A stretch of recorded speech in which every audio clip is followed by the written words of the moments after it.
ആയിരിക്കട്ടെ. പരിശുദ്ധ അമ്മയുടെ ജനന തിരുനാളായി പ്രാർത്ഥിച്ചൊരുങ്ങുന്ന ഈ ദിവസങ്ങൾ പരിശുദ്ധ അമ്മയോട് ചേർന്ന് നമുക്ക് യാത്ര ചെയ്യാം. പരിശുദ്ധ മറിയം വിശ്വാസ ജീവിതത്തിന്റെ മാതൃകയാണ്. അമ്മയുടെ ജീവിതം മുഴുവനും വിശ്വാസത്തിന്റെ തീർത്ഥാടനമാണ്. വിശുദ്ധ ബൈബിളിൽ പല അവസരങ്ങളിൽ പരിശുദ്ധ അമ്മയുടെ വിശ്വാസത്തെ നമുക്ക് ദർശിക്കാൻ സാധിക്കും. വിശ്വാസം എന്നത് ജീവിതസ്പർശിയായ ഒരു അനുഭവമാണ്. ദൈവത്തിന്റെ സ്നേഹം അനുഭവിച്ചറിഞ്ഞ് അത് ഏറ്റുവാങ്ങുകയും ആ സ്നേഹത്തിന്റെ ശക്തിയാൽ ജീവിത പരിവർത്തനം സംഭവിക്കുകയും ചെയ്യുന്ന ഒരു അനുഭവം കൂടിയാണ് വിശ്വാസം. പരിശുദ്ധ അമ്മയുടെ വിശ്വാസവും ഇതുതന്നെയായിരുന്നു. പിതാവായ ദൈവത്തിന്റെ സ്നേഹം അനുഭവിച്ചറിഞ്ഞ് അത് ഏറ്റുവാങ്ങി ആ സ്നേഹത്തിന്റെ ശക്തിയാൽ അമ്മ ജീവിച്ചു. ദൈവകൃപ നിറഞ്ഞവളെ സ്വസ്തി എന്ന് ഗബ്രിയേൽ മാലാഖയുടെ അറിയിപ്പിന്റെ സമയം ഏറ്റവും താഴ്മയോടും വിശ്വാസത്തോടും ഇതാ കർത്താവിന്റെ ദാസി എന്ന് പറഞ്ഞ് ഈശോയുടെ ആദ്യത്തെ സക്രാരിയായി മാറി. വിശുദ്ധ ലൂക്കാ എഴുതിയ സുവിശേഷം 1-ാം അധ്യായം 45-ാം വാക്യത്തിൽ ഇപ്രകാരം പറയുന്നു: കർത്താവ് അരുളി ചെയ്ത കാര്യങ്ങൾ വിശ്വസിച്ചവൾ ഭാഗ്യവതി എന്ന്. മറിയം വിശുദ്ധ എലിസബത്തിനെ സന്ദർശിച്ച അവസരത്തിൽ പരിശുദ്ധാത്മാവിനാൽ പൂരിതയായി വിശുദ്ധ എലിസബത്ത് പറഞ്ഞ വാക്കുകളാണ് ഇവ. ദൈവപുത്രൻ തന്നിൽ നിന്ന് ജനിക്കുമെന്ന് വിശ്വസിച്ചതിന്റെ തെളിവാണ് വിശുദ്ധ ബൈബിളിലെ പരിശുദ്ധ അമ്മയുടെ സ്തോത്രഗീതം. ദൈവവചനത്തിൽ അടിയുറച്ച് വിശ്വസിച്ചവൾ. മറ്റൊരവസരത്തിൽ നമുക്ക് അമ്മയുടെ വിശ്വാസത്തെ വിശുദ്ധ ബൈബിളിലൂടെ തന്നെ മനസ്സിലാക്കാം.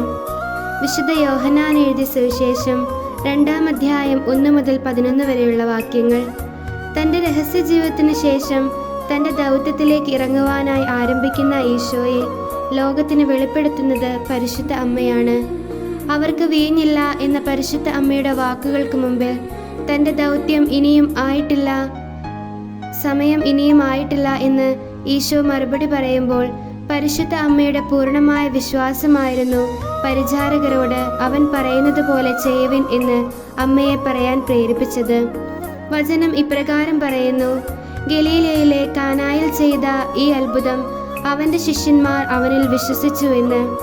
അമ്മ യേശുവിൻ്റെ ശിഷ്യന്മാർക്കുണ്ടായിരിക്കേണ്ട വിശ്വാസത്തിലേക്ക് അവരെ നയിക്കുകയായിരുന്നു.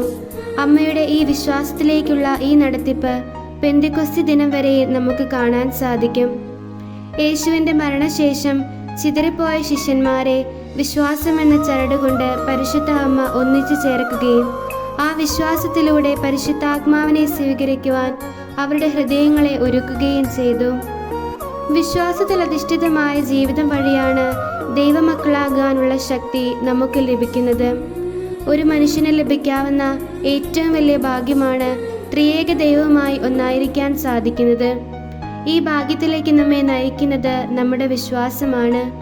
പുത്രന്റെ കാലടികളെ പിഞ്ചുന്നുകൊണ്ട് ജീവിതത്തിൽ വിശ്വാസ തീർത്ഥാടനം പൂർത്തീകരിച്ച പരിശുദ്ധ അമ്മ ലോകത്തിൽ വിശ്വാസ തീർത്ഥാടനം നടത്തുന്ന നമ്മെ ഓരോരുത്തരെയും കൈപിടിച്ച് നടത്തട്ടെ എന്നും വൈരുദ്ധ്യമേറിയ ജീവിത സാഹചര്യങ്ങളോടെ വിശ്വാസ തീർത്ഥാടനം വിജയകരമായി പൂർത്തീകരിച്ച ഭാഗ്യവതിയായ പരിശുദ്ധ അമ്മ നമ്മെയും സഹായിക്കട്ടെ എന്നും പ്രാർത്ഥിച്ച് നിർത്തുന്നു. നന്ദി.